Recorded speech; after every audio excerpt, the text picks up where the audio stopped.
Bob Golby?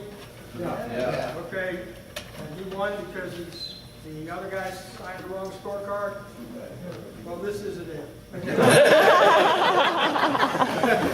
I'd also like to apologize to Mike Flanagan before I speak because he reluctantly asked me to introduce him. In honor of Mike Flanagan, I would want to ask, and you've heard the Atlanta Lacrosse Club over and over and over, and it still exists, but I got to tell you something.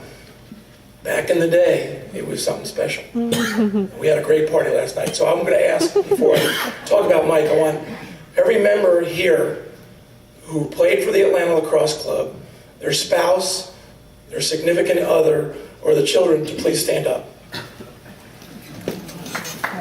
Sonny and Ken to Georgia Tech. When I moved to Atlanta, all I knew was Atlanta Lacrosse Club. I moved to Atlanta in 1982. The first day we moved to Atlanta, we literally moved, pulled in, and stopped at a convenience store across from our apartment, and my wife was on a payphone, because there were no cell phones, calling collect to New Jersey to say we had arrived safely. And this guy is running down the street with a lacrosse stick with a really nice blonde chasing him.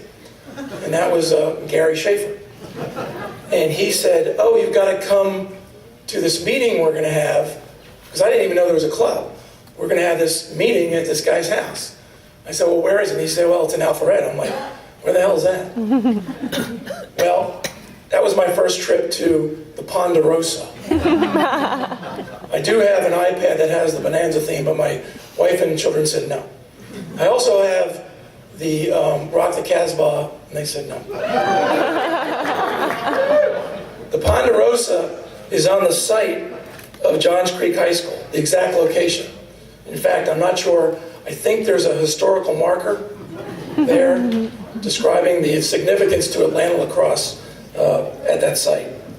And yes, it was on an unpaved road. I believe it was Old Alabama. Oh, Medline. Okay. This is about Flanagan. I was about to get to you. The Ponderosa. Mike currently lives in beautiful Ojai, California, which is the high desert. Is that what you call it? He's a native of upstate New York. He's a graduate of Averill Park High School and Siena College. He was the leading scorer for his team and the third in the league. He was also assistant coach in 1971. Is that enough about him? He then played for the Mohawk Lacrosse Club from 1971 to 1976. He played in the 1971 Club North-South game. He moved to Atlanta around 1977? 76. And became involved with the infamous Atlanta Lacrosse Club. He played for the Atlanta Lacrosse Club from 1977 to 1996. Yeah, thereabouts. And he was also, at various times, he was the head coach as well as the president of the Atlanta Lacrosse Club. And he also, for 3 years, was the head coach of the UGA men's club team. When he moved to California the first time, he likes to do things twice. We'll get into that in a second. He moved to California and he played for the Old Mission Bay Lacrosse Club in 1990-91. They moved back to Atlanta, and he played in the 1998 U.S. Grand Masters game. Then he and I coached, and he was president, and I was vice president of the Atlanta Youth Lacrosse, the original.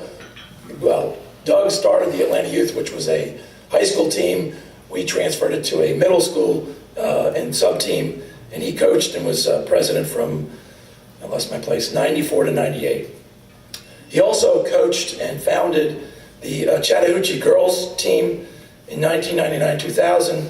He founded the Georgia Girls Lacrosse Club, which was Lacrosse League, which was the predecessor to the GHS League. He's received numerous awards from the Atlanta Youth Lacrosse League, Chattahoochee High School, and the Georgia Lacrosse Foundation for his coaching and dedication to lacrosse. He founded the Peach State Lacrosse Tournament in 1979. It was a great tournament for those of you who remember it for 20 years. He brought the Johns Hopkins National Championship team to Atlanta for a demonstration game at Georgia Tech in 1990. He organized the first ever Atlanta Lacrosse Club trip to Vail Lacrosse Tournament He organized a demonstration game of the Atlanta Lacrosse Club at halftime of a Falcons game in the old Fulton County Stadium. He's officiated the youth, high school, college level. I guess Mr. Crotty's left, but we also had the Atlanta Lacrosse Club play Duke back in the day. You don't want to hear it. You're not listening. We got our butts beat. Anyway. He's officiated high school, youth, college. I have to tell you this. This is very important. He is an NCAA certified official. But he doesn't know Dom Stargent, right? He's an active member of the AALAS and the ISPE. I have no idea what that is, but he put it on his lacrosse resume, so I said, well, it's got to be important, but I think he's the only one in this room that's a member of both of those associations. That's probably true. Okay. He has been married to Sharon for a very, very, very long time. He's not worthy. They love each other so much that they've been married not once, but twice. And I'll let him explain that. It's a very long story. His daughter, Wesley, was a member of the first Atlanta Youth Lacrosse girls team. She was a member and captain of the original Chattahoochee girls lacrosse team. She also played lacrosse at UCLA. Devin was also played back in the day with Kevin Magyar and my kids at the Atlanta Youth Lacrosse League. He was a member of the inaugural Chattahoochee boys team. He played at the Darlington School for the first state championship.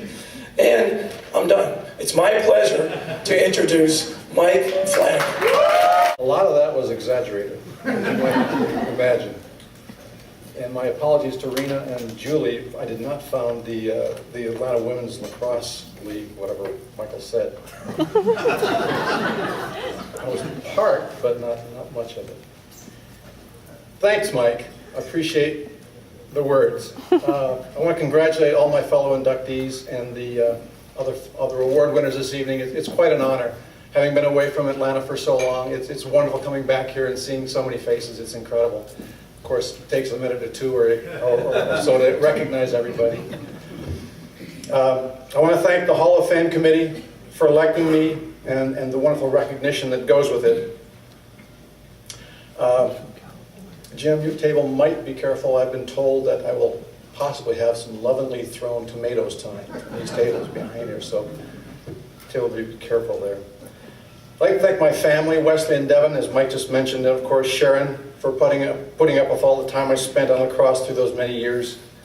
I'd like to thank all my playing buddies, many of whom are here tonight, the guys who helped me when I ran the Atlanta Lacrosse Club and the Atlanta Youth Lacrosse, all the unforeseen players, forgotten players, coaches, parents, refs who helped when help was needed. It was actually a collaboration. And Kurt, your rendition of what it takes to run a lacrosse team was really, it brought back a lot of memories. It's not a solitary exercise. It's collaboration. So thanks to a lot of people here tonight and those who aren't. I want to go back to Jeff Berlin, Roger Clacius, Dave Cranshaw, Larry Turkheimer, all who ran the Atlanta Lacrosse Club before me and very successfully. Doug Horn and Lou Corsetti for starting the Atlanta Youth Lacrosse. Brian Dowd, who has been was our varsity coach for so many years and did it so well. Again, Julie Noyes and Rena Whitehouse, who helped with the girls' youth lacrosse program when I started it because I wanted my daughter to play lacrosse. So they helped tremendously in getting it started. I especially want to thank Mike Butkus. Mike was a tireless worker and a promoter of the game of lacrosse here in Georgia. He's been my sidekick and partner in playing, coaching, organizing, and running both the Atlanta Lacrosse Club, when I was running it, Atlanta Youth Lacrosse Club, he's my sidekick, and many travel teams to different parts of the country, I mean all over the country, both youth and adult teams. He's also one of my best friends, and has been since the early 1980s, as you mentioned. Where are you, Mike? Thank you very much for your efforts on my behalf in getting here today, Michael. Thank you very, very much.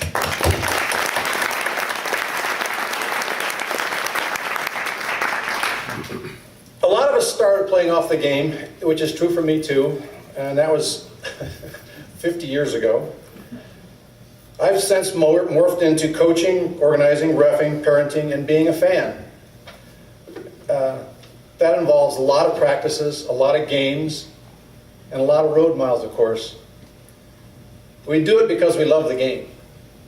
The physical aspects of playing the game are unquestioned. I mean, it's just a spectacular game to be playing. But more than that, it's more to just than playing the game. It's about camaraderie, and all the people in here tonight, half of whom I seem to know. The camaraderie engenders a friendship that lasts for a lifetime. We acquire this through our partnership with Lacrosse. I'd estimate that 50% of my adult friends have come through my association with Lacrosse. If I sit down and think about it, it's absolutely incredible how many people I know who are close friends through Lacrosse.